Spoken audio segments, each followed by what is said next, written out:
맨 마지막 큰 무리가 죽게 더하여지더라. 이 주제는 누가복음 사도행전 전체에 10번 가까이 반복되는 믿음의 사람들이 더해졌다, 믿음의 사람들이 더해졌다, 믿고 죽게 더해졌다, 이런 표현이 계속 나오죠. 21절에도 수많은 사람들이 믿고 죽게 돌아왔다, 이렇게 기록되어 있고요. 오늘 예루살렘 교회가 그렇게 이 주의 손이 그들과 함께 하셨을 때, 고넬료의 집 식구들에게 임하셨을 때, 수많은 사람들이 믿고 죽게 돌아왔을 때 예루살렘 교회가 반응을 합니다.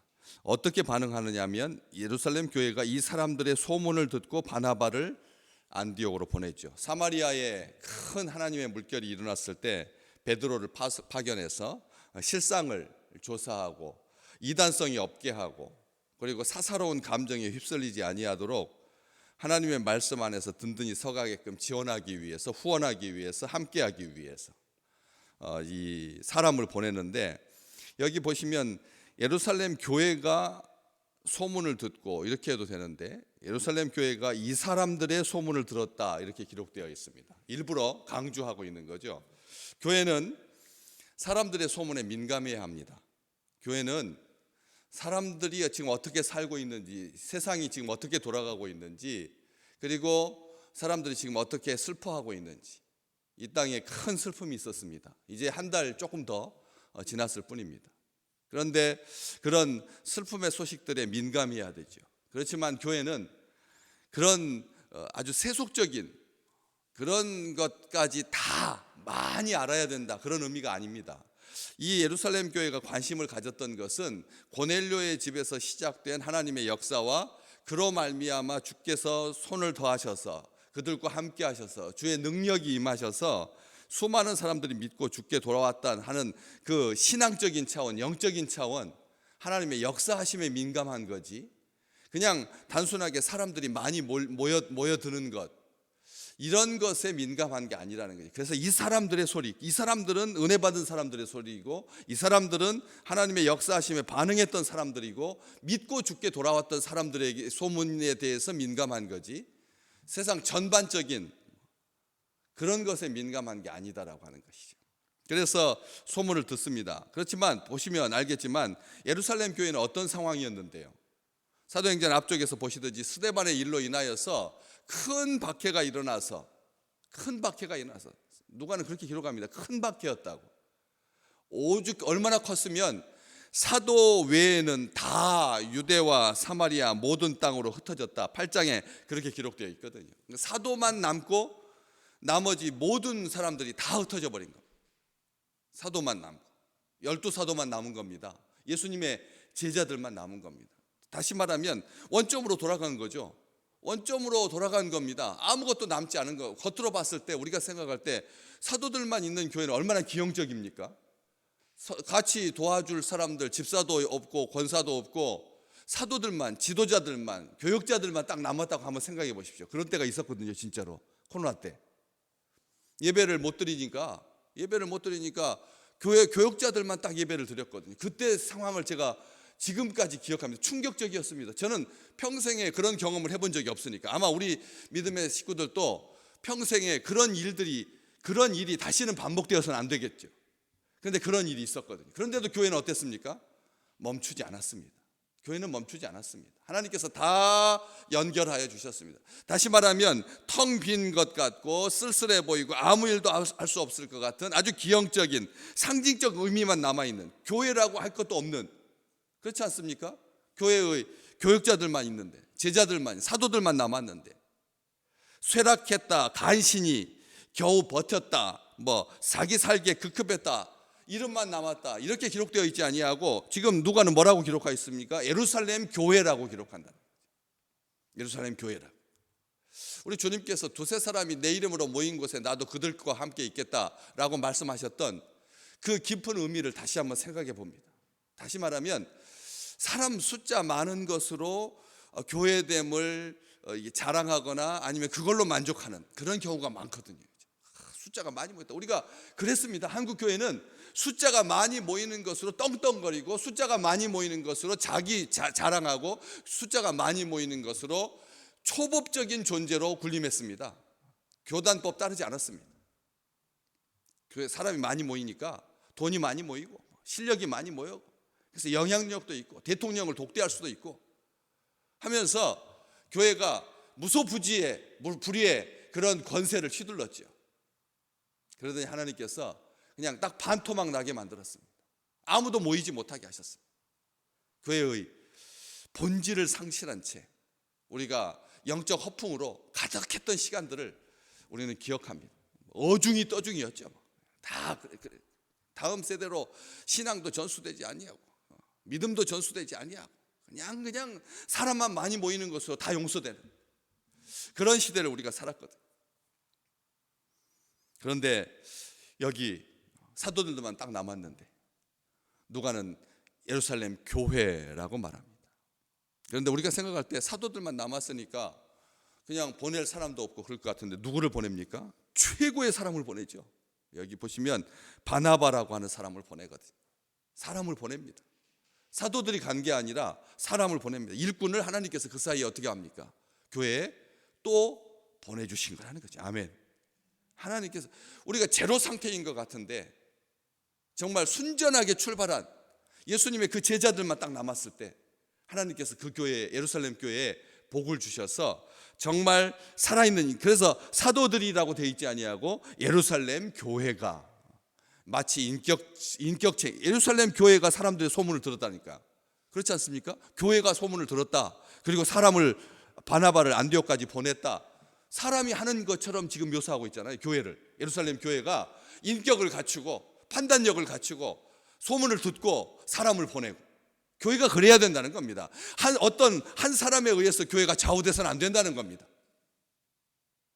교회가, 하나님의 몸된 교회가, 주님의 몸된 교회가 소문을 듣고 사람을 파송하는 거죠. 인격입니다. 인격. 어떤 조직이 아니라는 거예요. 어떤 조직이 아닙니다. 본부가 분명히 역할은 그렇게 하죠. 그렇죠? 이 지휘부가 있고 수뇌부가 있어서 정상적으로 지금 작동하고 있는 것입니다. 손발이 없을 것 같은데 하나님께서 손발을 붙여주셨습니다. 그러니까 믿음의 사람들, 교회 지도자들이 깨어있으면 하나님께서 사람을 붙여주십니다. 우리 이걸 아셔야 됩니다. 지도자가 잠들어 있는데 사람이 많은들 무슨 소용이 있겠습니까? 교회 지도자들이 깨어있어야 합니다. 직원들이 깨어있어야 된다는 것입니다. 깨어서 기도해야 합니다. 이 시대만큼 가장 필요한 게 뭐겠습니까? 하나님께서 한 사람을 보내서 교회를 살리고 한 사람을 보내서 하나님의 역사하심을 확인하게 하시고, 여기 그런 귀한 사람 적극적으로 듣습니다. 여기 이 사람들의 소문을 들었다고 하는 말은 가만히 앉아서 들리는 소문 들었다는 말이 아닙니다. 듣고자 했다는 거죠. 교회는 영적으로 민감해서 정말 하나님께서 사용하시는 교회가 어떤 교회인지 마음과 생각과 판단이 그쪽을 향해서 안테나가 작동하고 있어야 된다. 병들어 있으면, 아프면 교회는 아무런 소리를 듣지 못합니다. 세상 교회가 어떻게 힘들어하는지, 세상 교회가 어떻게 이 역경을 뚫고 하나님의 역사를 이루는지 볼 수가 있어야 된다는 거죠. 격려하고 뭐하기 위해서? 응원하기 위해서. 사실만 확인하고 교리적 판단을 통해서 따지고 검증해서 마녀 사냥하려고 사람 보낸 게 아닙니다. 죽이려고. 사도만 남은 교회만 교회고 이방인들이 모여가지고 그냥 사람 숫자만 불어난 교회는 교회가 아니다. 판단하기 위해서 바나바를 안디옥까지 보낸 게 아니라는 거죠. 응원하고 지원하기 위해서 어떻게 했습니까? 밑에 보시면 23절, 그가 이르러 하나님의 은혜를 보고 기뻐합니다. 하나님의 은혜를 보고 기뻐하고 또 뭐라고요?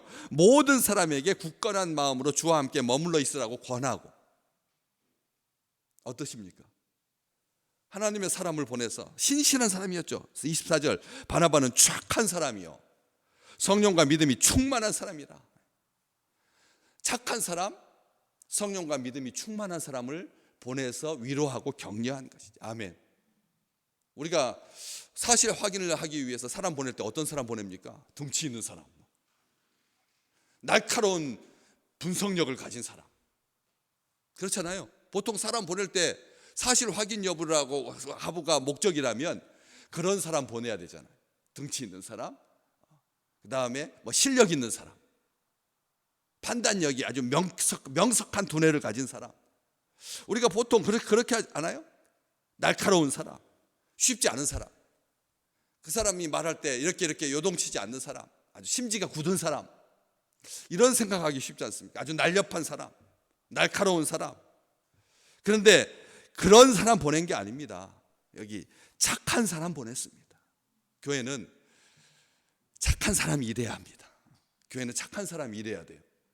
아주 까탈스러운 사람이 그냥 등 떠밀려서 일하는 교회가, 그건 건강한 교회가 아닙니다. 늘 요리 빠지고 저리 빠지고, 무슨 행사 있을 때마다, 임원 선거 있을 때마다 일부러 교회 안 오는 사람이 있거든요. 그렇잖아요. 교회 오면은 회장 시킬까봐, 교회 오면은 임원 시킬까봐 총회 있을 때만 일부러 빠지는. 그래서 임원 시켜놓으면 화내가지고 자기 존재감을 아주 과시하는. 왜 나도 없는데 사람 뽑았느냐고, 왜 나를 뽑았느냐고 하면서 안 한다고 막 흩어나가지고, 그래서 막 임원들이 간신히 막 가서 부탁하는 거죠. 전화해가지고 아니 그게 아니라고 이런 식으로. 이런 일들이 세상에는 없거든요. 근데 교회 안에는 참 많아요. 아주 많습니다. 이런 일이 아주 가까이에 있습니다. 우리에게 있습니다. 그렇지 않다는 거죠. 아주 드센 사람이 득세를 하고, 아주 까탈스러운 사람이 하는 소리만 사람들이 듣고 어쩔 수 없이 그 사람의 말을 듣는 거죠. 착한 사람이 하는 말은 아무도 안 듣고, 착한 사람이 하는 말은 아무도 안 듣고 그냥 흘려보내버리고. 이런 일이 아니라 바나바는 착한 사람이었습니다.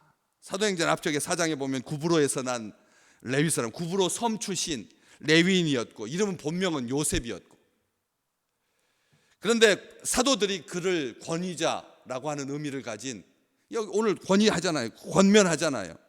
주와 함께 머물러 있으라, 굳건한 마음으로 모든 사람에게, 한 사람도 빠지지 아니하고 모든 사람에게 굳건한 마음으로 주와 함께 머물러 있어라. 이게 권면하는 이 권위자, 밭을 팔아서, 자기 소유를 팔아서 사도들 앞에, 발 앞에 두었던 사람. 나중에 또 9장, 지금 11장 보고 계시는데 9장에 보면 사울이 예루살렘에 가서 제자들과 사귀고 했지만 다 두려워해서 그가 제자됨을 믿지 않았을 때, 바나바가 사울을 데리고 사도들에게 가서 그가 길에서 어떻게 주를 보았는지, 주께서 그에게 말씀하신 일을, 또 다메섹에서 그가 어떻게 주의 이름으로 담대하게 말했는지, 아주 상세하게 사울에 대해서 아주 친절하게 사도들에게 잘 소개해서 어떻게 됐습니까? 소통하게 하시고, 소통하게 하고, 사도들과 교제하게 만들고, 예수님께서 이방의 사도로 세우셨다라고 하는 것을 확인하게 하고, 그래서 믿음 안에서 한 형제됨을 확인시켜 주었던 사람이 바로 바나바였던 거죠. 오늘 바나바는 성령과 무조건 그냥 착한 사람이 아닙니다. 어떤 사람이 진짜 착한 사람입니까? 성령과 믿음이 충만한 사람이 착한 사람입니다. 교회에서 착하다라고 하는 말은 나쁜 짓 안 하는 사람을 착한 사람이라고 말하지 않는다는 거죠.